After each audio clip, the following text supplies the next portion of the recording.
جل شانہ نے ان آیات کے اندر مسلمانوں کو توجہ دلائی ہے اپنا اجتماعی نظام، اپنا معاشرہ، اپنی سوسائٹی محفوظ رکھنے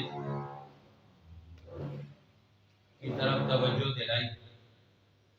اس لیے قرآن حکیم ہمیں اپنے معاشرے کو ترقی دینے کے حوالے سے ایک اصول سمجھاتا ہے کہ تم نے اپنے معاشرے کو ہر قسم کی بد اخلاقیوں سے بچانے کے لیے کیا طریقہ کار اختیار کرنا ہے۔ اب انسانی معاشرہ وہ انسانوں سے مل کر بنتا ہے۔ انسانی تعلقات، مرد اور عورت ملتے ہیں تو ایک گھر بنتا ہے، اور مرد اور عورت مل کر رہتے ہیں تو معاہدہ کر کے رہتے ہیں جس کا نام نکاح ہے۔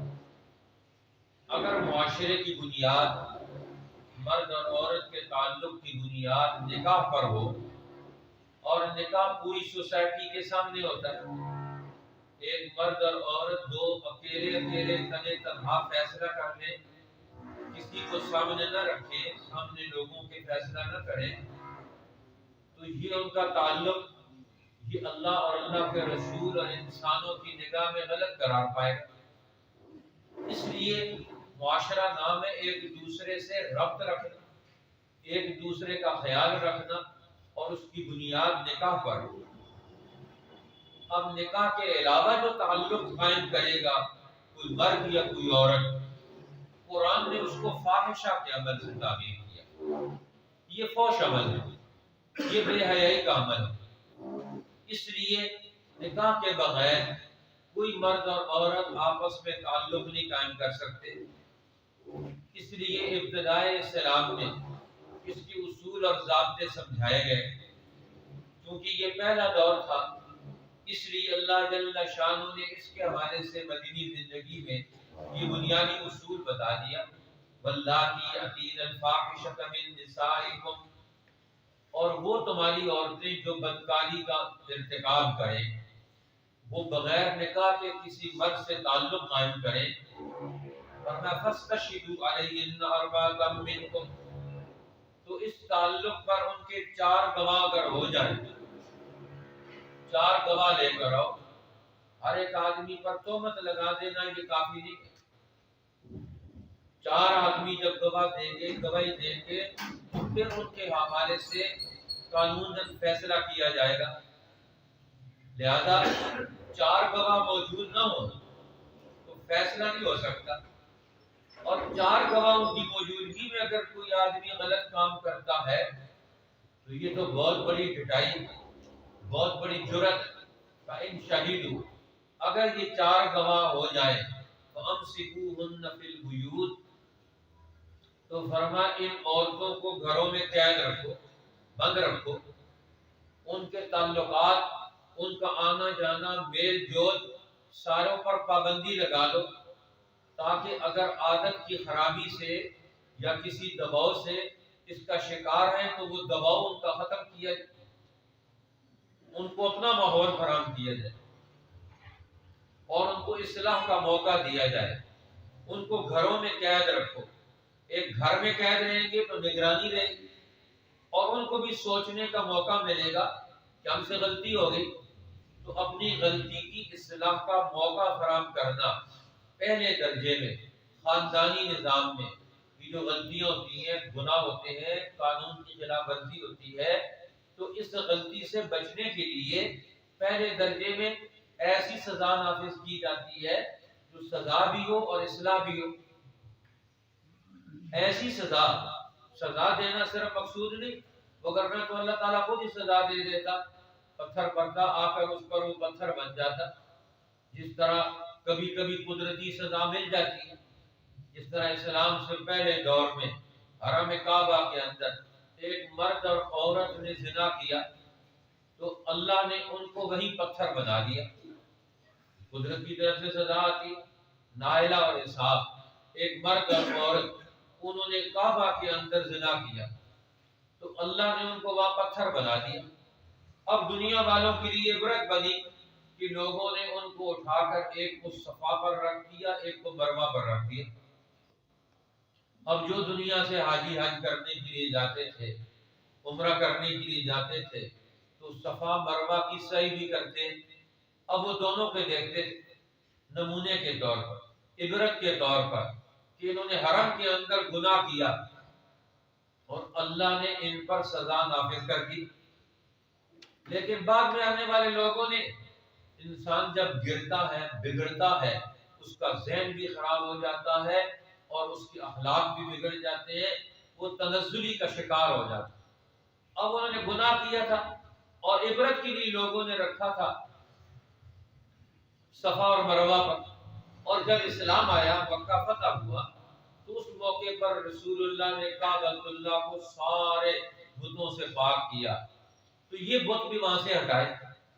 اب لوگوں کو شک ہوا کہ صفا مروہ سے بت ہٹائے گئے تو یہ تو لوگوں نے ان کو بھی بت بنا دیا، خدا بنا دیا، ان کی بھی پوجا کرتے تھے۔ یہ عجیب جرم کہ وہ زنا کا مرتکب ہوئے، سزا کے مرتکب ہوئے، اللہ کا قانون سزا نافذ ہوا، اور بعد میں آنے والے جاہلوں نے ان کو بھی خدا بنا لیا، ان کی بھی پوجا کرنی شروع کر دی۔ تو رسول اللہ نے ان کو بھی وہاں سے ہٹایا اور کعبۃ اللہ کو پاک اور صاف کیا۔ ویسے تو سزا قدرت کی طرف سے بھی مل سکتی ہے اور کبھی کبھی مل جاتی ہے، یہ واقعات تاریخ میں موجود ہیں، لیکن یہ سب لوگوں کی ذمہ داری لے گا، ہر خاندان وہ اپنے خاندان کے افراد کی حفاظت کرے، ان کے اخلاق کی حفاظت کرے، ان کے تعلقات کی حفاظت کرے، کسی مرد اور عورت کو بے حجابانہ آپس میں نہ ملنے دیں، ان کے لیے شادی کی عمر کو پہنچ جائیں تو سارے خاندان والے لوگ مل کر ان کی شادیاں کروائیں۔ یہ صرف چھوڑ دینا کافی نہیں ہے، آج کل ہمارے سب لوگوں نے ایک دوسرے کو چھوڑ رکھا ہوا، مرد عورتیں، بچے جوان ہو گئے، بچیاں جوان ہو گئیں، اب خاندان کے کسی آدمی کو کوئی فکر نہیں ہے۔ اب ماں باپ اکیلے کسی گھر میں کیسے جائیں؟ ہماری بچی جوان ہوگی، شادی کرو، جو خاندان والوں کا کام ہے، یہ دوست احباب کا، ان لوگوں کا کام ہے کہ اپنی ذمہ داریاں نبھائیں، کہ کوئی آدمی جب بھی معاشرہ وہ قائم ہوتا ہے مرد اور عورت سے قائم ہوتا ہے۔ اب مرد اور عورت کا تبھی تعلق قائم رکھنا، بالغ ہونے کے بعد ان کا نکاح کرنا، یہ ایک ضروری عمل ہے۔ جب نہیں ہوگا تو یہ تو فساد پیدا ہوگا، وہ ناجائز تعلق قائم کریں گے تو یہ خرابی پیدا ہوگی۔ اس لیے قرآن نے اس سے منع کر دیا، اور میں ایسی عورتیں ان کا نکاح ہو گیا یا نہ نکاح ہوا ہو، اگر وہ حرام کا ارتکاب کریں، وہ بدکاری میں ملوث ہو جائیں، تو امسکوہن فی البیوت، ان کو گھروں میں قید رکھو۔ یہ جو الگ سے قید خانے ہیں، جیل خانہ جات ہیں، یہ بھی بیماریوں کا، بد اخلاقیوں کا مجموعہ بن گیا۔ وہاں جو آدمی باہر سے جاتا ہے چھوٹا چور ہوتا ہے، اندر جا کر بڑا چور بنتا ہے، باہر چھوٹا قاتل ہوتا ہے، اندر جا کر بڑا قاتل بنتا ہے۔ وہ پاکستان کے ایک وزیر کہتا ہے کہ میں جیل میں قید تھا تو مجھے وہاں قیدی کہتے تھے کہ میں نے کوئی قتل نہیں کیا تھا، ایسے نہ کہا کرو یہ توہین ہوتی ہے، تو میں نے 10 قتل کیے۔ اس سے پتہ چلتا ہے بڑی جرأت اور ہمت والا کام ہے، غلط کام سے اپنے آپ کو منسوب کرنا، یہ تو اور زیادہ جرأت والی بات ہے اور بد اخلاقی والی بات ہے۔ فَأَمْسِكُوهُنَّ فِي الْبُيُوتِ، قیدیوں کو گھروں میں قید رکھنا یہ سنت نبوی ہے، رسول اللہ کے دور کا طریقہ کار ہے کہ گھروں کا نظام یہ ایسا ہونا چاہیے، نگرانی کا نظام، کہ کوئی آدمی بد اخلاق ہو جائے تو گھریلو نظام کے اندر اسے قید رکھا جائے، وہ درست ہو جائے، وہاں سے وہ سیکھ جائے۔ اب بدر کے میدان میں جو قیدی آئے تو رسول اللہ نے ان کو مسلمان خاندانوں میں تقسیم کر دیا، ان میں ان کو قید کر دیا۔ اب وہ قیدی وہاں سے بہت سارا اسلام سیکھ کر گئے، دین سیکھ کر گئے گھروں کے نظام سے۔ اب ہمارے گھروں کے اندر یہ نظام ہی کوئی، پہلے تو ہر ایک گھر علیحدہ ہے، کوئی اپنی زندگی بسر کرنے کا طریقہ اور سلیقہ ہی نہیں رہا، کوئی اجتماعی نظام ہی نہیں رہا گھروں کا، خاندانوں کا، ہر خاندان بکھر گیا۔ وہ اپنے بچوں کی، اپنی عورتوں کی، اپنے مستقبل کی حفاظت کیسے کریں گے؟ اب یہ تو تصور ہی ختم ہو گیا، اب یہ دوسروں کے مرہون محنت ہے۔ قرآن کہتا ہے کیوں دوسروں کے مرہون محنت ہوگی؟ تو اپنا خاندانی نظام استوار کرو، ہر خاندان کے لوگ وہ ایک دوسرے کے ساتھ مل کر ایک دوسرے کے تعاون کے ساتھ، ایک دوسرے کی مدد کے ساتھ اپنی زندگی کی بنیادیں ڈالیں۔ اس لیے ہر خاندان اپنی اجتماعی زندگی کو استوار کرے۔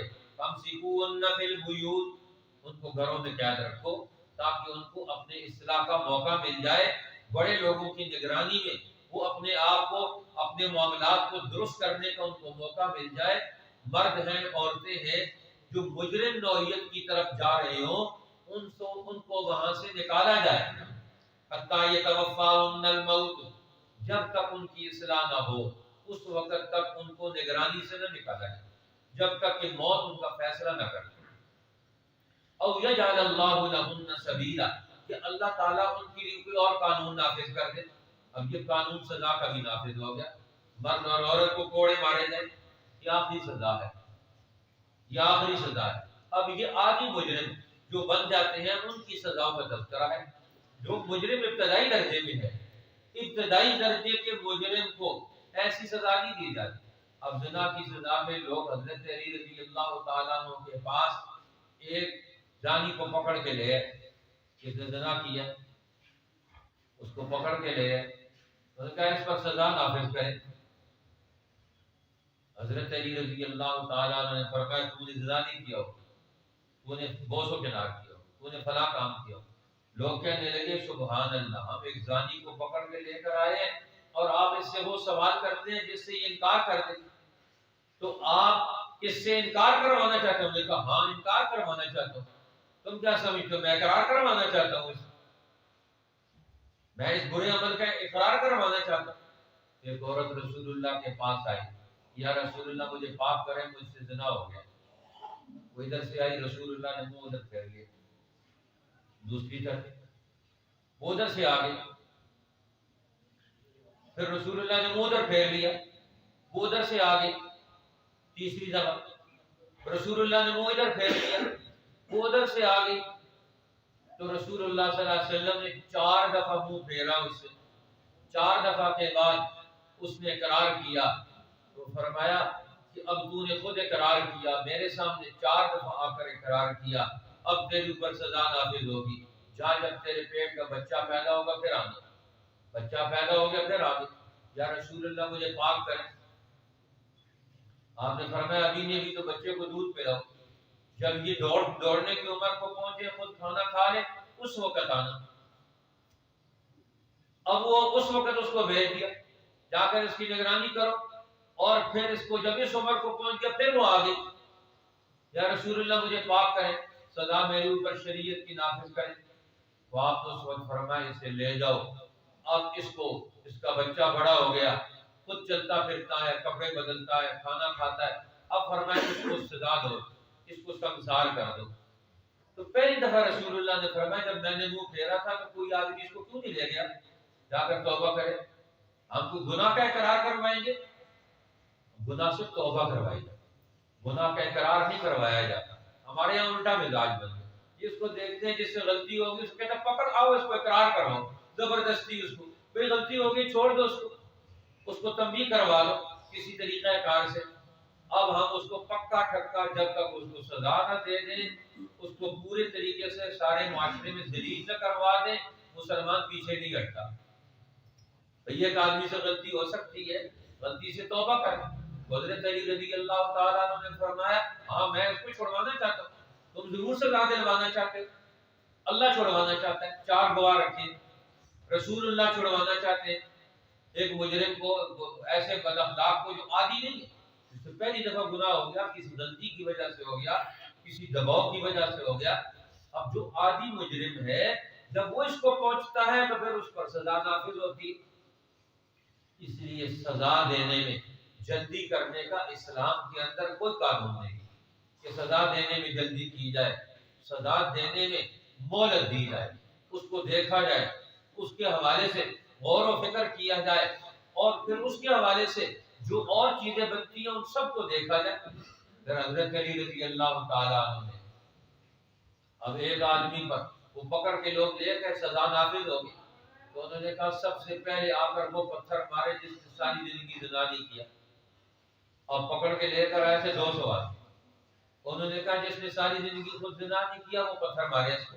پہلا پتھر، کوئی بھی نہیں آگے آیا، سارے بھاگ گئے وہاں سے جی۔ میں دوسروں کو پتھر مارتے ہو اور خود جب یہ حکم ہے کہ پہلے وہ عمل کا آغاز کرے جو خود اس عمل سے پاک ہو، پہلے وہ آئے اور وہ پتھر مارے۔ اب لوگوں نے ہاتھ روک لیے، یہ بھی بڑی ایمان والی بات تھی۔ آج کل کا دور ہوتا تو کہتے سارے پتھر مارنے کے لیے جا رہے، حالانکہ خود اس کے مرتکب ہوتے۔ لیکن وہ دور تھا خیر القرون کا، جو بات سامنے نظر آتی ہے دل مطمئن نہ ہو تو وہ اس کو سمجھتے ہیں کہ ہم مجرم ہو گئے۔ اپنے آپ کو بھی مجرم سمجھنا چاہیے، توبہ کرنی چاہیے۔ تو اللہ تعالیٰ نے فرمایا ان کو گھروں میں قید رکھو، سزا بھی ہو، اصلاح کا راستہ بھی ہو، واپسی کا راستہ بھی ہو، اس کو اتنا شرمسار کیا جائے کہ اس سے وہ توبہ کا دروازہ اس کے لیے کھل جائے۔ اتنا دباؤ ہو سوسائٹی کا، معاشرے کا، یہ قانون کا دباؤ، قانون کے ذریعے سے گناہ کو روکنا، یہ روکنا نہیں ہوتا حقیقت، یہ تو صرف دباؤ ہوتا ہے۔ گناہ سے روکا جاتا ہے علم کے ذریعے، اخلاق کے ذریعے، تربیت کے ذریعے، سوسائٹی کے دباؤ کے ذریعے، نگرانی کے ذریعے سے۔ آپ کسی کو گناہ کرنے نہ دیں، گناہ کا موقع ہی نہ ملے اس کو۔ ہمارا معاشرہ ایسا ہونا چاہیے، ہمارا ماحول ایسا ہونا چاہیے۔ اب وہ نظام اور سسٹم سوسائٹی کون بنائے گا؟ قرآن وہ سوسائٹی بنانے کا، وہ معاشرہ بنانے کا اصول سمجھاتا ہے، طریقہ کار بتاتا ہے، رسول اللہ اس کا عمل بتاتے۔ اب اللہ نے اس کے لیے اس سبیل نکال دیا، قانون بنا لیا۔ اب اس کے لیے وہ سزا نافذ کی جائے، وہ شادی شدہ زناکار ہو تو سنسار کیا جائے، اور اگر غیر شادی شدہ ہو اسے 100 کوڑے مارے جائیں۔ لیکن پہلا درجہ ابتدائی طور پر ان کو گھروں میں قید رکھ کر اصلاح کا، درستگی کا، ان کے ماحول کو تبدیل کرنے کا۔ غلط ماحول میں ہوگا گناہ کرے گا، غلط ماحول سے کٹ جائے گا گناہ سے کٹ جائے گا۔ لہذا پہلا درجہ یہ ہے ان کو غلط ماحول سے کاٹ دو، اپنی نگرانی میں لے کر آؤ، اہل علم کی نگرانی میں لے کر آؤ۔ اب عراق کے اندر بہت سارے لوگ جرم کرتے، حضرت عثمان نے ان کو وہاں سے قید کروا کر حضرت معاویہ کی نگرانی میں شام میں بھیج دیا۔ یہ مجرم، گناہگار، یہ معاشرے میں فساد پیدا کرتے، لہذا ان کو یہاں رکھو نگرانی میں۔ وہاں ان کی نگرانی کا نظام سخت تھا، وہاں کوئی آدمی ادھر ادھر ہل مل نہیں سکتا تھا، اور جو پھر بھی وہاں اس کی اصلاح نہ ہوتی، 2-4 مہینے وہاں رکھ کر دیکھا جاتا، وہ واپس خلافت کے پاس بھیج دیتے، حضرت عثمان کے پاس۔ یہ ہم سے اصلاح کے قابل نہیں ہے، اس کے بارے میں آپ کو نیا نظام بنائیں، اس کی اصلاح کیسے ہوگی؟ یہ اب آپ کی ڈیوٹی ہے، یہ آپ کی ذمہ داری ہے۔ اب فرمایا بلغانی یاتیانی منکم فاذوہما۔ اب اگر مرد وہ آپس میں لواطت کریں، فحش کا ارتکاب کریں، یہ بھی سوسائٹی کو توڑنا ہے۔ نکاح کے بجائے مرد مرد سے نکاح کریں، اور آج کل اس کے لیے پوری دنیا بہتاب قانون بنا رہی ہے۔ یہ ہر مذہب میں غلط ہے، مرد مرد کے ساتھ نکاح نہیں کر سکتا، شادی نہیں کر سکتا، تعلق جنسی نہیں قائم کر سکتا۔ یہ تو بہت بڑا فساد ہے، یہ نسل کا بھی فساد ہے، اخلاقیوں کا بھی اجتماع ہے۔ اور فرمایا اگر ایسا ہو تو آذوہما، ان کو تکلیف پہنچاؤ، ایذا دو، تاکہ انہیں سمجھ آئے ہم غلط کام کر رہے ہیں۔ یہ تو نسل کا خاتمہ ہے۔ قوم لوط، ان کی تباہی اور بربادی اسی وجہ سے ہوئی۔ لہذا وہ توبہ کریں، رجوع کریں، اصلاح کریں، درستگی کریں۔ فرمایا فاعرضوا عنہما، ان کا پیچھا چھوڑ دو۔ کسی سے معاشرے میں غلطی ہو جائے، وہ توبہ کر لے، اصلاح کر لے، تو دوبارہ اس کے گناہ کا تذکرہ مت کرو، اب ان کا پیچھا چھوڑ دو، گویا کہ کام ہوا ہی نہیں۔ فاعرضوا عنہما، انہوں نے توبہ اور اصلاح کر لی اس دور میں۔ ہاں اگر بعد میں بھی بد اخلاقی کریں تو پھر اسلام کا قانون عدالت، عدالتی نظام، وہ اس کے حوالے سے آخری درجے میں فیصلہ کرے گا کہ اس کو کیا سزا دی جائے۔ اس لیے لواطت کے مرتکب، صدومت کے مرتکب لوگوں کی سزا ہر دور کے اعتبار سے، جو سزا اس دور کے تقاضوں کے اعتبار سے صحیح ہوگی وہ سزا دی جا سکتی ہے۔ پہاڑ سے گرایا جا سکتا ہے، کسی کو آگ میں بھی جلایا جا سکتا ہے، کسی کو قتل بھی کیا جا سکتا ہے، اس کے جرم کی نوعیت سے، اس کے مطابقت میں خلفائے راشدین کے دور میں مختلف سزائیں دی گئی۔ حضرت ابوبکر صدیق کے دور میں اور سزا دی گئی، حضرت عمر کے دور میں اور سزا دی گئی، مختلف سزائیں دی گئی۔ اس لیے دی گئی کہ اب سزاؤں کا نظام یہ ہر دور کے تقاضے، افراد اور اشخاص کے جرم کی نوعیت، اس کے اعتبار سے اس دور کے مجتہدین اور قانون دان اور قانون نافذ کرنے والے ادارے، ان کی عقل ہونی چاہیے، بصیرت ہونی چاہیے، سمجھ ہونی چاہیے کس قانون کے نفاذ سے ہم نے کیا نتائج لینے۔ قانون نفاذ کا مطلب یہ نہیں ہے کہ کسی کو ہم نے کوئی اپنا اس کا مذاق اڑانا ہے، یا اس کا یہ مطلب ہی نہیں ہے قانون نافذ کرنے کا کہ ہم نے اپنا غصہ ٹھنڈا کرنا ہے۔ غصہ ٹھنڈا کرنا بھی مقصد نہیں، جس طرح لوگ مجرموں کو قتل کرتے تھے اور اس سے وہ مزے اڑاتے تھے، بادشاہ کسی کو قید کر لیا اور اس کو وہ کتوں کے سامنے ڈال کر وہ مزے اڑاتے تھے۔